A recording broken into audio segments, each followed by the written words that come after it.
የአሜሪካው ፕሬዝዳንት ዶናልድ ጄ ትራምፕ የጥቃት እቅዶች እንደቀረቡላቸውና በኢራን ላይ ጦርነት ለመክፈት በአጭር ጊዜ ማለትም በዚህ 3 እና 4 ቀናት ትዕዛዝ ሊሰጡ እንደሆነ ተዘግቧል። ይህንንም ተከትሎ ከፍተኛ የጦርነት ዝግጅት መደረጉን ተመልክቷል። በኢራን በኩል በተመሳሳይ የጦርነት ዝግጅት በከፍተኛ ሁኔታ እየተደረገ እንደሆነ ተገልጿል።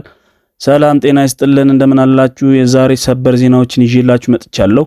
አዲስ ግሎባል ኒውስንን የተለያዩና አዳዲስ በርከት ያሉ ሰበር ዜናዎችን ለማግኘት ቻናላችንን የደወል ምልክቷን በመጫን ሰብስክራይብ፣ ቪዲዮአችንን ላይክ፣ ሼር በማድረግ እንዲሁም አስተያየታችሁን በኮሜንት ቦክስ አስቀምጡልን እንላለን።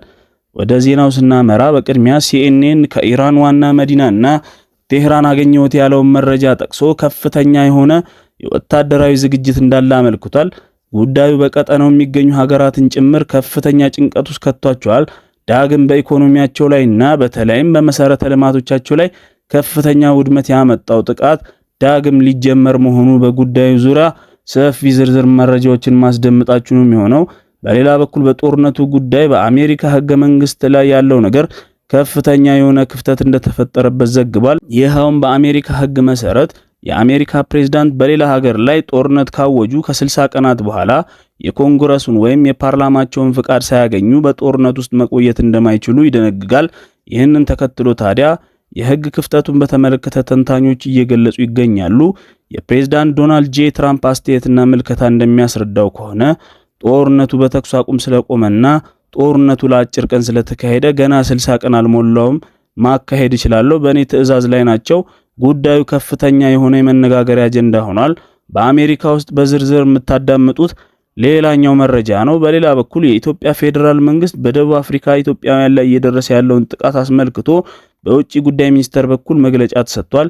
እንዲሁም መቀመጫውን ፕሪቶሪያ ያደረገው የኢትዮጵያ ኤምባሲም በጉዳዩ ዙሪያ መግለጫ አውጥቷል። በተለይም ደግሞ በተገደሉ ኢትዮጵያውያን ዜጎች እንዳዘነ ገልጾ የሐዘን መግለጫ ያወጣ ሲሆን ከዚህም ባሻገር ደግሞ የሳውዝ አፍሪካ መንግስት በአስቸኳይ እርምጃ እንደሚወስድ አምናለሁ ሲልም የኢትዮጵያ መንግስት በመግለጫው ላይ ገልጧል።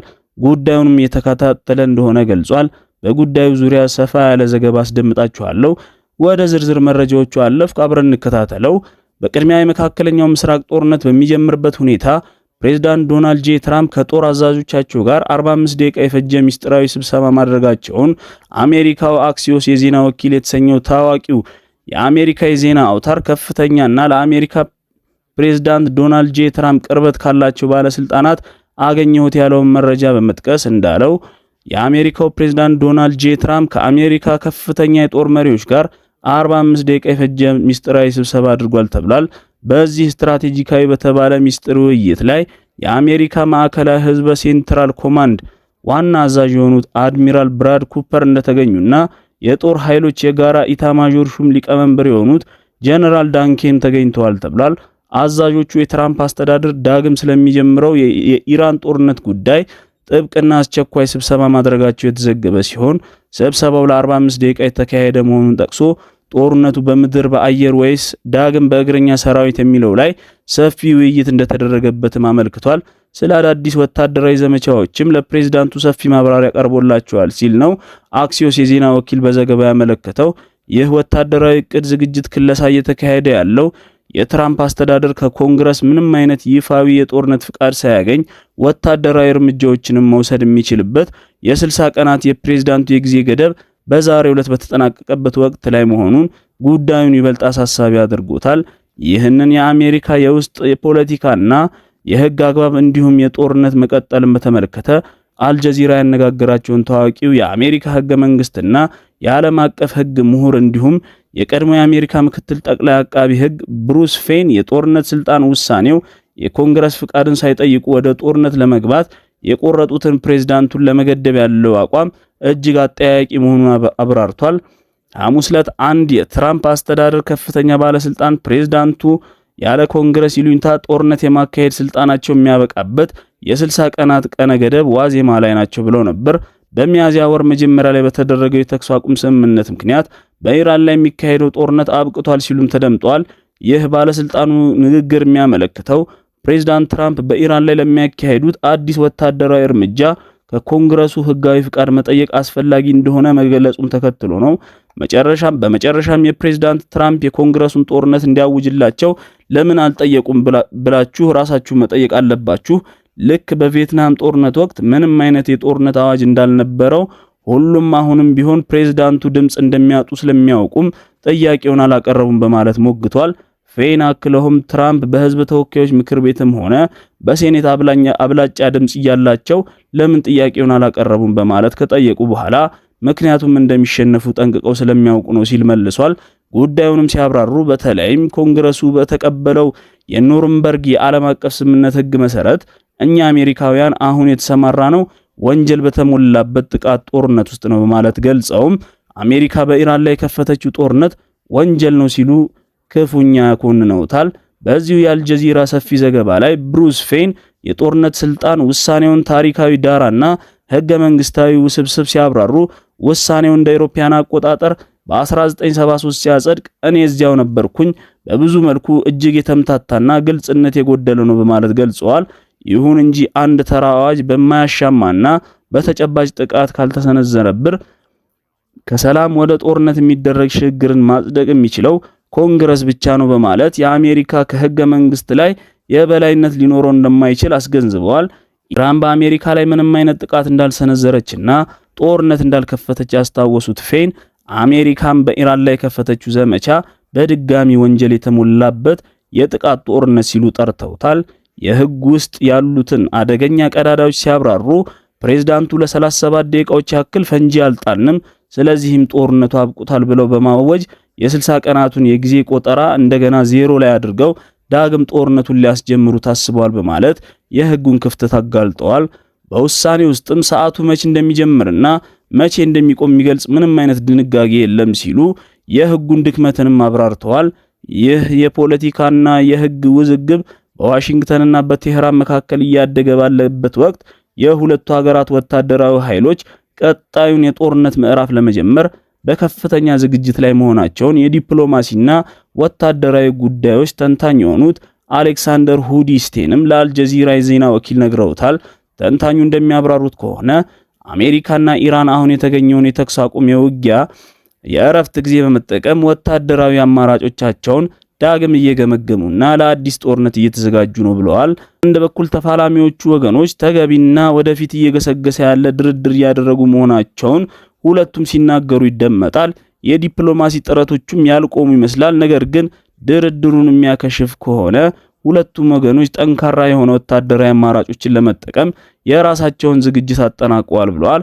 አሜሪካ ይበልጥ ትክክለኛና ዘመናዊ የሆኑ ሚሳኤሎችን ወደ ቀጠናው እያስገባች ሲሆን ባለፉት ወራት ከታየው ወታደራዊ ስልቷ ብዙም የተለየ ታክቲክ ትጠቀማለች የሚል ነገር አላስብም ያሉት ሁዲስቴንም ዋሽንግተን ያላትን የእድል መስኮት በከፍተኛ ሁኔታ ስለጠበበ የእግረኛ ጦር የማሰማራት አማራጭ ፈጽሞ የማይመስልና የማይታሰብ ነው በማለት ጠቁመዋል። በሌላ በኩል ኢራን የሆርሙዝ ባህረ ሰላጤን በመዝጋት በዓለም ላይ ያላትን ተጽዕኖ የማሳረፍ አቅም እንደ ትልቅ መደራደሪያ የተጠቀመችበት መሆኑንም ለአልጀዚራ ነግረውታል። ይሁን እንጂ የውሃ መስመሩን ዳግም ክፍት ለማድረግ የፈቃደኞች ጥምረት እየተሰባሰበ መሆኑን ያነሱት ተንታኙ ሌሎች ሀገራትም የመርከብ ትራፊኩን ለማስጀመር ጥምረት ከፈጠሩ ኢራን የእነዚህን ሀገራት መርከቦች የማጥቃት ፍላጎት ሊኖራት እንደማይችል ግምታቸውን አስቀምጠዋል። የሆርሙዝ ባህረ ሰላጤ መዘጋት በዓለም አቀፉ ማህበረሰብ ላይ የፈጠረው የኢኮኖሚ ቀውስ ከጊዜ ወደ ጊዜም እጅግ እያሻቀበ መጥቷል። የተባበሩት መንግስታት ድርጅት ዋና ጸሐፊ አንቶኒዮ ጉቴሬዝ በማህበራዊ ትስስር ገጻቸው ባሰፈሩት አስቸኳይና አሳሳቢ ጥልቅ መልእክት ላይ ከሆርሙዝ የባህረ ሰላጤ ላይ መርከቦች በሰላምና በነጻነት መንቀሳቀስ አለመቻላቸው የዓለምን የኃይል አቅርቦት፣ የትራንስፖርት፣ የማምረቻና የምግብ መገበያዎች ክፉኛ እያስተጓጎለና የዓለምን ኢኮኖሚ ያንቆጠቆጠውና እያናረው መሆኑን በአጽንኦት አስጠንቅቋቸዋል። የመካከለኛው ምስራቅ ቀውስ የሚያስከትለውን መዘዝ በየሰዓቱ በአስደንጋጭ ሁኔታ እየተባባሰበት መጥቷል ያሉት አንቶኒዮ ጉቴሬዝ ሁሉም ወገኖች ወደ ውይይት እንዲመጡና ዓለምን ከገደል አፋፍ ሊመልሱ ወደሚችሉ መፍትሄዎች እንዲያመሩ የሰላም ጥሪ አቅርቧል።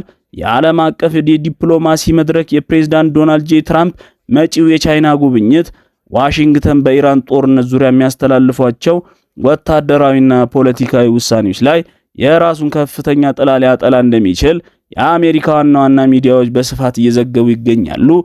ኤንቢሲ የዜና አውታር ስማቸውን ያልጠቀሰው አንድ የዋይት ሃውስ ከፍተኛ ባለስልጣንን ጠቅሶ እንዳብራራው ፕሬዝዳንት ትራምፕ በኢራን ላይ ያሉትን አማራጮች በሚመዝኑበት በዚህ ወቅትም ይህ የቻይና ጉዞ እንደ ትልቅ ግብዓት እየታየ ነው ተብሏል።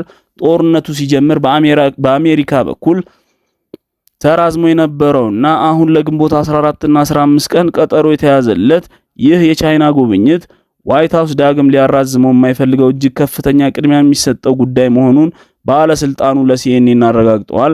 በተመሳሳይ ኒውዮርክ ታይምስ ባወጣው ትንታኔ ላይ በሆርሙዝ የባህረ ሰላጤና በኢራን ወደቦች ላይ የተጣለው የድርብ ባህር ላይ እገዳ ይህ ከፍተኛ ዋጋ ያለው የቻይናን ጉብኝት ከመካሄዱ በፊት ጉዳዮችን ይበልጥ እያወሳሰበ መሆኑን ዘግቧል። ቻይና ጦርነቱን ለማስቆም ገንቢ ሚና መጫወት እንደምትፈልግ በይፋ የገለጸች ሲሆን በተቃራኒው ደግሞ የትራምፕ አስተዳደር በአሜሪካ ማዕቀብ ስር ያለውን የኢራንን ነዳጅ ይገዛሉ ባላቸው በርካታ የቻይና የነዳጅ ማጣሪያዎችና የጭነት መርከቦች ኩባንያዎች ላይ ከፍተኛ ማዕቀቦችን ጥሏል። እንደ በርካታ ጎረቤቶች ሁሉ ቻይና አብዛኛውን የነዳጅ ፍላጎት የምታስገባው ከመጋቢት ወር መጀመሪያ አንስቶ በይፋ ተዘግቶ በሚገኘው በዚህ በሆርሙዝ የባህረ ሰላጤ በኩል መሆኑን የጉዳዩን ስትራቴጂካዊ ክብደት ያሳያል። ይህ በእንዲህ እንዳለ አሜሪካ በምታራምደው ወታደራዊና የፖለቲካ እንቅስቃሴ ዙሪያ ኢራን ጠንካራ የቃላት ጦርነት ከፍታለች። የዋሽንግተን በኢራን ላይ የከፈተችው ጦርነት ራስን የመከላከያ እርምጃ ነው ስትል የምታቀርበውን ትርክት ኢራን ክፉኛ አጣጥለዋለች። የኢራን ውጭ ጉዳይ ሚኒስተር ቃል አቀባይ ኢስማኤል ባጋይ በማህበራዊ ትስስር ገጻቸው ባሰፈሩት መልእክት አሜሪካ በከፈተችው የጥቃት ጦርነት አጥብቀው በማውገዝ የአሜሪካንን የውሸት ትርክት ፈትኖታል ይላል። የዜና ቃል አቀባዩ በመልእክታቸው የአሜሪካ የውጭ ጉዳይ ሚኒስተር ጦርነቱን ህጋዊ ለማድረግ ያወጣውን ሰነድ አጉልቶ አሳይተዋል።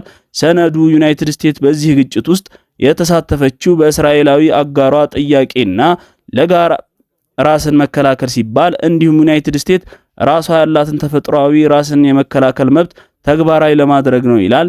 ይህንን ሰነድ ዋቢ ያደረጉት ባጋይ ለመሆኑ ራስን መከላከል ከምን ራስን መከላከል ህጋዊ ለማድረግ በኢራን በኩል የተሰነዘረ ምንም አይነት የታጠቀ ጥቃት ነበር እንዴ በማለት በፍጹም እንዳልነበር አረጋግጠዋል። የዋሽንግተንን የመከራከሪያ ውድቅ አድርገው ስለዚህ ይህ እርምጃ በፍጹም ራስን መከላከል አልነበረም፣ ይልቁንም በኢራን ህዝብ ላይ የተፈጸመ ፍጹም የጥቃትና የወረራ እርምጃ ነው ሲሉ ዓለም አቀፉ ማህበረሰብ አስገንዝበዋል። ወደ ውጥረቱ ማዕከልና ወደ ምድር ላይ እውነታዎች ደግሞ ስናቀና የጦርነቱ ስለንቦናዊና ኢኮኖሚያዊ ማህበራዊ ጫና በኢራን ውስጥ በተለያዩ ዜጎች ላይ በጽኑ እያረፈ ሲሆን በተመሳሳይ በአሜሪካ የነዳጅ መጨመር መከሰቱን ተከትሎ በበርካታ አሜሪካውያን ላይ የጦርነት ጫና እየተጫነባቸውና በርካታ ኢራናውያን ዓለም አቀፉ ማህበረሰብ የሰላም ድርድር ፍሬ ያፈራል የሚል ተስፋ ቢያደርጉም ሲኤንኤን የዜና አውታር ከዛው ከኢራን ቴህራን በኩል ባወጣው ዘገባ እንዳመለከተው ከሆነ በርካታ ኢራናውያን የጦርነቱ ዳግም የማገርሸት ከደጃቸው እንደደረሰና ጦርነቱ እንደሚጀምር እርግጠኛ ናቸው ብለዋል። ሲኤንኤን አርብ ዕለት ከቴህራን ነዋሪዎች ጋር በጽሁፍ መልእክት ባደረገው ሌላ ቃለ ምልልስ ላይ ዜጎቹ የአሜሪካ ጦርነት ዳግም ትጀምራለች ብለው እንደሚያምኑና ተጨማሪም ውድመት ሊመጣ እንደሚችል አምነው መቀበላቸውና ለጦርነት ከፍተኛ ዝግጅት በኢራን ውስጥ እየተደረገ እንደሆነ አረጋግጧል።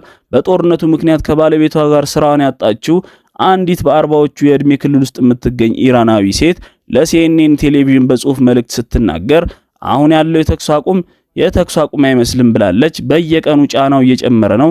አሁን ምንም ነገር የተለመደ አይመስልም። ህይወት መደበኛ አይደለችም። ፈንጂዎች መዝነብ በማንኛውም ሰዓት ሊጀምሩ ይችላሉ። ያ ከሆነ ደግሞ ሁሉም ነገር ዳግም ያቆማል ብላለች። ጦርነቱ ደግሞ ሲቀጥል አሁን ካለው ሁኔታ የከፋ ይሆናል በማለት ፍርሃቷንና ስጋቷን ገልጻለች። በተመሳሳይ ከዋና ከተማ ከቴህራን ያነጋገሩት ሌላኛው ግለሰብ ሰዎቹ ጥቃቱን ዳግም እንደሚጀምሩ አምነው ራሳቸውን በከፍተኛ ሁኔታ እያዘጋጁ መሆኑን ገልጸዋል።